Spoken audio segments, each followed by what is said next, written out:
which was why poor great Aunt Ida was in the U.S. In 1940, the staff here at the hospital was leaving for the U.S., England, and elsewhere because there were so many foreign doctors. There was a quinine-resistant malaria outbreak, an outbreak of bubonic plague. Even Ida's stuff from England, because she left so quick for the U.S. because of her dad, had not arrived. 1941, Japan attacked the U.S. 1942, Japan looks like they're going to attack India. And they did indeed bomb part of Madras. Mail was censored. There was no equipment for the school. The Christian Medical School for Women needed to upgrade, and no students were enrolled in 1939, 1940, 1941, and finally a 2-year provisional affiliation with the University of Madras allowed them to start teaching only academic courses, and 25 students were admitted in 1942. That was the entire school, 25 first-year students. With a great Aunt Ida in the U.S., battling the American board to try to raise money, Ida was vice principal of the medical school. Again, no classes. But there was a men's school in Mirage. Ida B. was very adamant that the school needed to bring the two schools together, bring co-ed students to the medical school here. There was great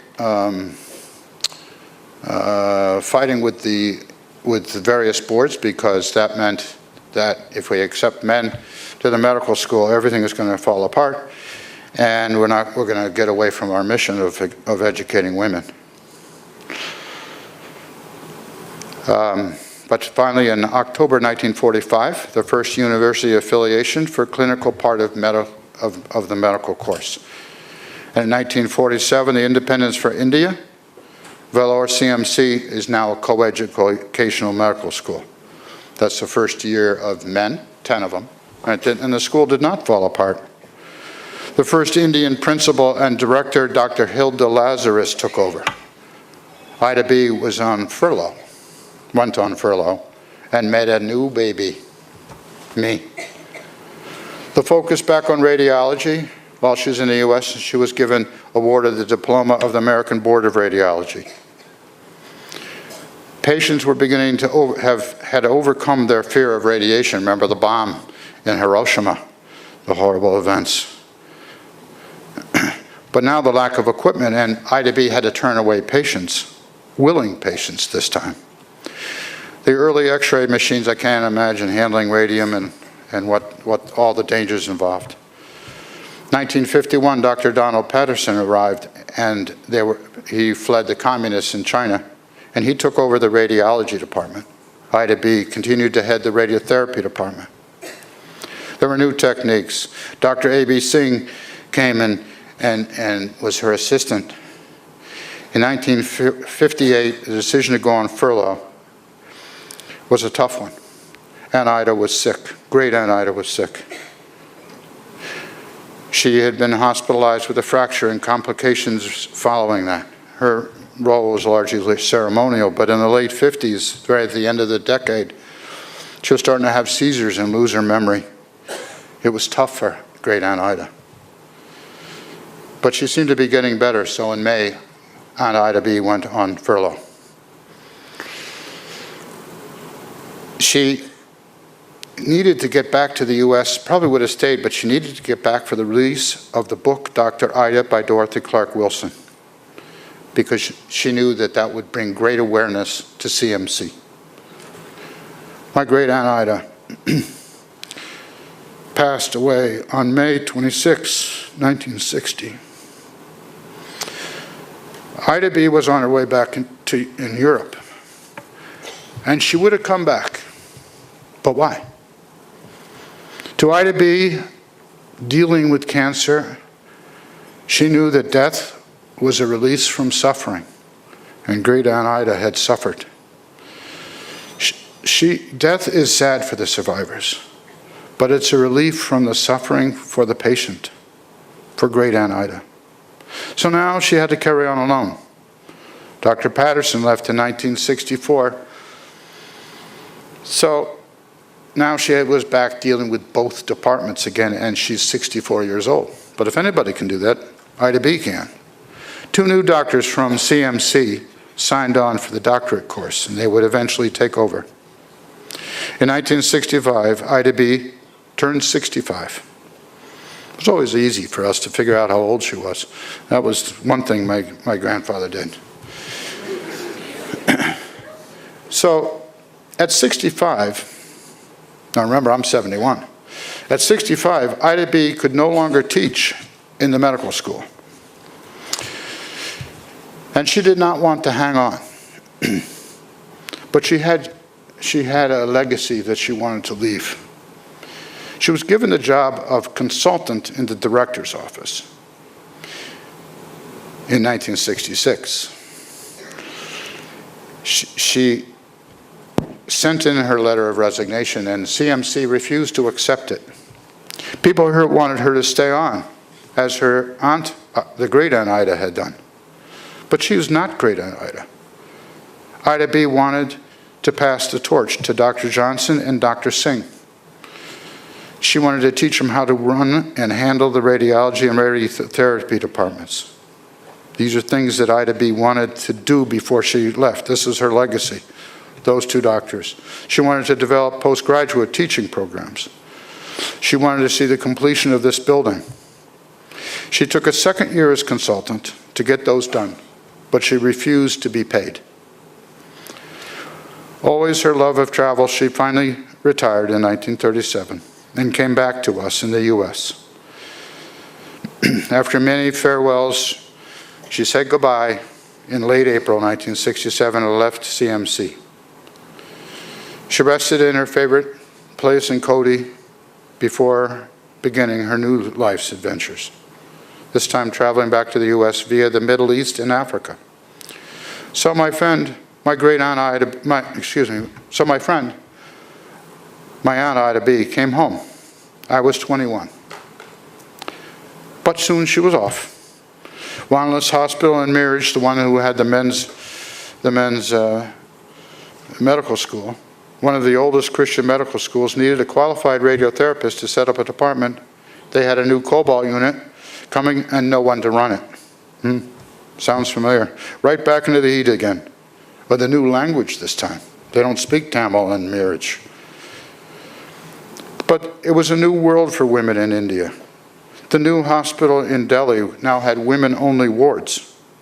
Ida B even got to meet Indira Gandhi. After marriage, Ida B took many trips to India. She had to oversee the sale of Hilltop. Hilltop is just too far away and too expensive for the CMC to keep. She returned to Vellore in 1973 for a lecture tour that she did here and on to the Far East. In 1976, she helped establish a radiotherapy department for a hospital in the Mathuri district. 1978, dedicated a new refurbished Ida B Scudder isotope laboratory and the Dr. John Scudder blood bank here in Vellore. She dedicated the Betatron, a new electron therapy machine. In 1981, she returned to clean out the x-ray rooms and visited Hilltop. In 1989, her last trip, she came with me. She continued to travel throughout the U.S. in support of CMC. She started a radiotherapy department in the Barbados in her 80s at a hospital which also was getting a new cobalt machine, but the doctor was not yet certified. Looking back on her career, the ever so humble Ida B Scudder wrote in Presbyterian Life, "My chief contribution to Vellore, of all she had done, has been as a holder-on, a stopgap. Even specializing in radiology was because there was no one else to do it." Ida B Scudder was the last of 4 generations of Scudder missionaries. Their job had always been to pass the torch. In 1989, Jennifer Georges and I, Jennifer was writing the book about Ida B, wrote that no one embodied that more, the passing of the torch. No one embodied that more than dear, self-effacing, no-nonsense dynamo. That is Ida Scudder. Let's see here. Let's see.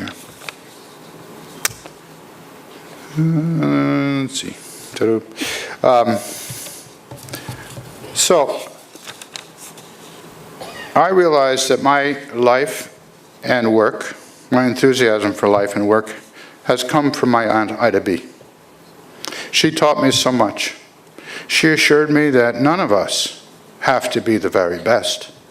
We simply must try our very best. Spiritually, we must love and care for our patients as we would for ourselves. She taught me many things. Many of these are in little simple sayings. Good is better than better. Do the best you can. Manage expectations. The best surprise is no surprise. Learn by doing. Fear of failure is itself a sickness. Continue your education. Be humble and ask for help. We were in Russia today, and I looked up on the wall and I read my Ida B. Because it says, people may doubt what you say, but they will believe what you do.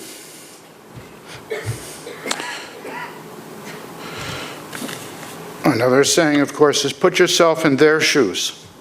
Treat the whole patient. Walk a mile in my shoes. And spiritual healing is very important. Ida B. often spoke of the garden that was originally started in 1900 by my great Aunt Ida. Her garden has produced so many flowers and produced so much fruit. Ida B. was privileged to help tend it and to watch its seeds spread throughout the world on the wings of God. For as long as I can, and to whomever I can,